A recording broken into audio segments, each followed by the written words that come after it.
चलिए तो हम लोग शुरू करते हैं समरूपता। ध्यान दीजिएगा कि इसके पहले वाले क्लास में हम लोग पढ़े थे सर्वांगसम पढ़े थे कि सर्वांगसम आकृतियां क्या होती है, और आज की क्लास में हम लोग पढ़ेंगे समरूपता। कोई भी आकृति समरूप कब होता है, उन सारी शर्तों को इसमें हम लोग जो है पढ़ेंगे। ध्यान दीजिए, जिस तरह से हम बताए थे कि सर्वांगसम आकृतियां वह आकृतियां होती है जो एक दूसरे को पूर्ण रूप से ढक लेती हो, अर्थात उसका शेप एंड साइज, आकार एवं आकृति, ठीक है, आकार और माप दोनों सेम हो, ठीक है, आकार और माप जो है दोनों बराबर हो, तब उसे जो है सर्वांगसम आकृति कहते हैं। लेकिन समरूप आकृति में ध्यान दीजिएगा कि समरूप जो होता है, समरूप को अगर संधि विच्छेद करेंगे तो सम जोड़ रूप हो जाएगा, ठीक है। सम माने होता है समान और रूप माने हो गया आकृति, ठीक है। यानी केवल और केवल उसकी जो है, इसको आकार भी बोल सकते हैं, केवल और केवल जो है देखने में एक जैसा हो, आकार एक जैसा हो, तो उसे जो है हम कहते हैं समरूप आकृति कहते हैं, ठीक है। जैसे यहां से दो वृत्त ले लेते हैं, दो वृत्त लेंगे, देख के बताना है आप लोग को क्या ये आकृति जो है समरूप है कि नहीं है।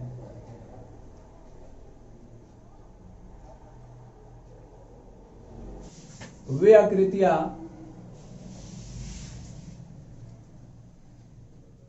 जिसका आकार एक जैसा हो, एक जैसा हो परंतु माप अलग अलग हो, माप अलग अलग हो, माप अलग अलग हो, उसे समरूप आकृतियां कहते हैं।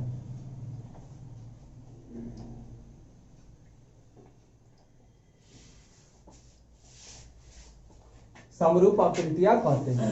केवल इसमें देखना है कि एक जैसा दिखता हो, ठीक है, तो उसको जो है हम लोग समरूप आकृतियां कह देंगे। आगे बताते हैं आपको, उदाहरण जो है देख लीजिए कि इसमें चार भुजा, इसमें भी चार भुजा, इसमें तीन भुजा, इसमें तीन भुजा। ये जो है आपका जो परिधि यहाँ से चारों तरफ से वृत्त का दिख रहा है, एक जैसा दिख रहा है, तो ये सभी आपस में क्या है, ये जो है दोनों आपस में समरूप है, दोनों त्रिभुज समरूप है, आपस में दोनों वृत्त समरूप है, ठीक है। केवल दिखना चाहिए एक जैसा। मान लीजिए हम लोग जो दो मनुष्य एक जगह खड़े हो जाते हैं, तो क्या एक जैसा दिखते हैं? नहीं। देखिए एक जैसा दिखते हैं, लेकिन कहीं से न कहीं से जो है कुछ न कुछ उसमें भिन्नता जरूर पाया जाता है, ठीक है। तो मनुष्य का जो है अंग, किसी जीव का अंग जो है समरूप हो सकता है, सर्वांगसम नहीं हो सकता है, ठीक है। तो ये आप लोग विज्ञान में भी पढ़े होंगे। चलिए इसको पहले नोट कर लीजिए, फिर हम बताएंगे कि भुजा के आधार पर किस तरह से समरूप किया जाता है। ये बताइए कि क्या एक त्रिभुज वृत्त के समरूप हो सकता है या नहीं हो सकता है?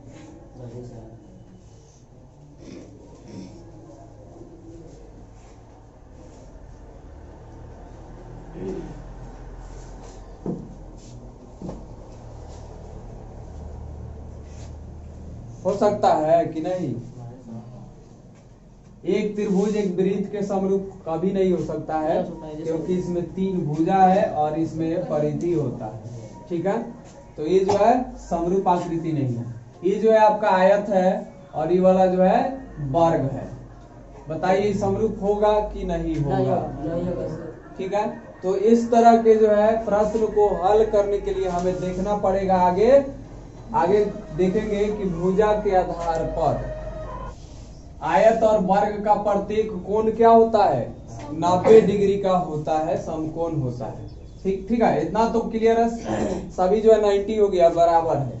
लेकिन हो सकता है कि ये साइड दे दे आपको 6 cm, ठीक है, और ये भी तो हो जाएगा 6 cm, इसमें जो दिया रहेगा 4 cm सब जो है 4 हो जाएगा, ठीक है, 4 रहेगा। और इसमें अगर कोई भी दिया रहे, जैसे 3 दे दिया, ठीक है, तो अब हम लोग पढ़ेंगे कि भुजा के अनुपात निकालेंगे, ठीक है, भुजा का अनुपात निकालेंगे। तो देखिएगा 6, 4, 6 4, इसका जो भी अनुपात आएगा दोनों बराबर आएगा। इधर से भी 3 4 3 4, ठीक है। क्या समानुपाती होगा कि सॉरी समरूप होगा कि नहीं होगा? क्योंकि देखिए तो 90 90 तो कोण भी मिल जा रहा है और इसका जो है भुजा का जो अनुपात निकाल रहे हैं वो भी जो है बराबर आ रहा है। क्या बराबर आ रहा है? जी बिल्कुल नहीं आ रहा है। देखिए इधर वाला 2 गो जो है तो अलग हुआ, आई 2 गो जो है अलगे आ जा रहा है। तो भुजा के अनुपात भी अगर बराबर होता है यानी समानुपाती होगा तब जो है दो आकृति क्या होगा? आपस में समरूप होगा, ठीक है। तो इसके लिए भी हम बता रहे हैं आपको। तो ये जो है समरूप आकृति नहीं है, लिख देंगे समरूप नहीं है। इसका भी आप उदाहरण चाहे तो पूछेगा कि बताइए इसमें कौन सी आकृति जो है समरूप नहीं है, तो इसका उदाहरण जो है आप उतार सकते हैं। फिगर बना लीजिए और लिख दीजिए समरूप नहीं है। कुछ यहाँ पे इंपॉर्टेंट पॉइंट्स लिख रहे हैं जिसको आपको याद रखना पड़ेगा।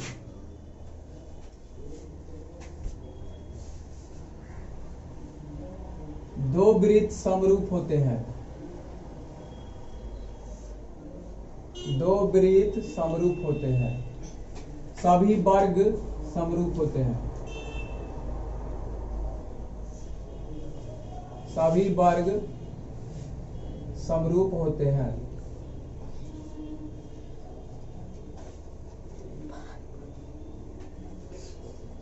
सभी समबाहु त्रिभुज समरूप होते हैं, सभी समबाहु त्रिभुज समरूप होते हैं।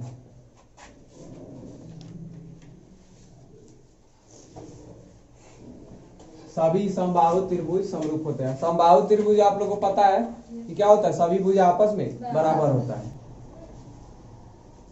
भुजाओं की समान संख्या वाले, फाइनली यहाँ पे हम जो यहाँ से निष्कर्ष निकल रहा है उसको लिख रहे हैं। भुजाओं की समान संख्या वाले दो बहुभुज समरूप होते हैं, दो बहुभुज समरूप होते हैं, समरूप होते हैं यदि यदि उनके संगत कोण समान हो, उनके संगत कोण समान हो, कॉरेस्पॉन्डिंग एंगल, उनके संगत कोण समान हो और भुजाएं जो हो समानुपाती हो, उनकी संगत भुजाएं, उनकी संगत भुजाएं समानुपाती हो, उनकी संगत भुजाएं समानुपाती हो। चलिए इसके लिए एक उदाहरण जो हम बता रहे हैं कि कैसे संगत कोण समान होगा और संगत भुजा जो है समानुपाती होगा तो हम लोग उसे समरूप आकृति कहेंगे, ठीक है। एग्जाम्पल एक ठो बताते हैं। दो उदाहरण लिए हैं, इस दोनों उदाहरण से एकदम क्लियर हो जाएगा कि आपको कैसे सिद्ध करना है कि कौन सी आकृति आपस में समरूप है और कौन सी नहीं है, ठीक है। ध्यान दीजिए, मात्र 5 मिनट आप जो है ध्यान से देखिए, एकदम 6.1 क्लियर आपका हो जाएगा, ठीक है।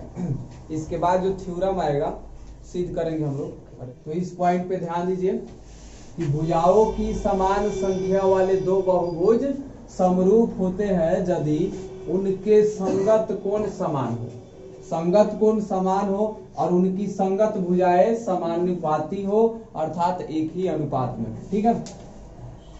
मात्र इस पॉइंट को जो है दिमाग में रखना है, आपका सारा के सारा क्वेश्चन जो है बन जाएगा।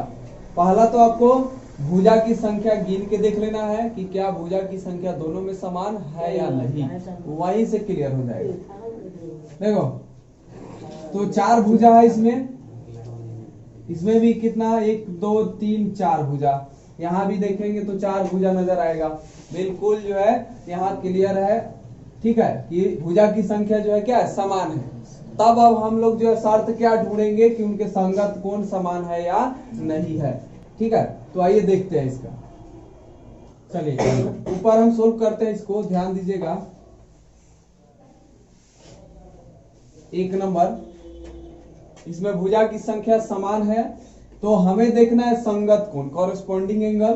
देखिए ए किसके कॉरेस्पॉन्डिंग है, पी के, बी जो है क्यू के, और सी किसके संगत है, आर के, और डी संगत है किसके, तो एस के। ठीक है, चलिए ए वाला तो आपको दिख रहा है कि चारों भुजा 3-3 सेंटीमीटर है, यानी बराबर है, तो ये वर्ग होगा।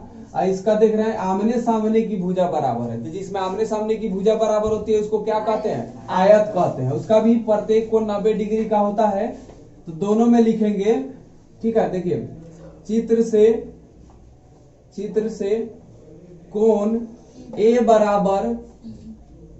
बराबर P इजकल टू 90 डिग्री, कोण B बराबर कोण Q 90 डिग्री, कोण C बराबर कोण R 90 डिग्री, कोण D इजकल टू कोण S 90 डिग्री। यहाँ पे हम देख रहे हैं कि चारों कोण कॉरेस्पॉन्डिंग एंगल जो है क्या है, समान आ रहा है। ठीक है, संगत कोण समान हो गया, तब हम चलेंगे दूसरे शर्त पे जो है भुजा समानुपाती है या नहीं है। तो ए बी और पी क्यू का अनुपात निकालेंगे। फिर ए बी बट्टा पी क्यू, ए बी बट्टा पी क्यू निकालेंगे 3/3.5, 3/3.5, बस इतना रहने देंगे। अगला BC by Q R, BC by Q R equal to BC का मान 3, QR का मान है यहाँ पे 3। देखिए 3-3 कट जाएगा, 1 आ गया। यहीं से आपको देख लीजिए कि पहला अनुपात क्या है, 3/3.5, और यहाँ 1 है, अलग आ गया। तो इसके बाद भी जो निकालेंगे हम लोग, ठीक है, तो निकालेंगे अगला इधर से CD अनुपात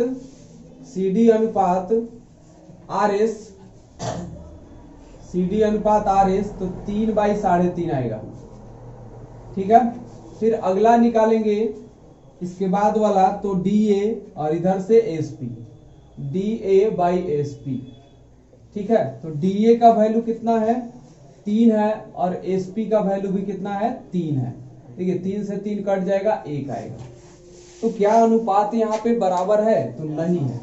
ठीक है, अनुपात यहाँ पे बराबर नहीं है, क्योंकि 3/3.5 है यहाँ पे, और यहाँ पे 1 है, फिर 3/3.5, फिर 1, तो बिल्कुल आपस में बराबर अनुपात नहीं है। तो लिख देंगे कि इनकी भुजाएं समानुपाती नहीं है। ठीक है, इनकी भुजाएं, इनके संगत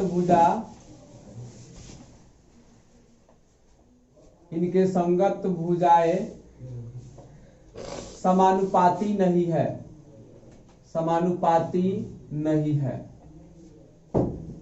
इसीलिए क्या है, ये जो है समरूप नहीं है। अर्थात ABCD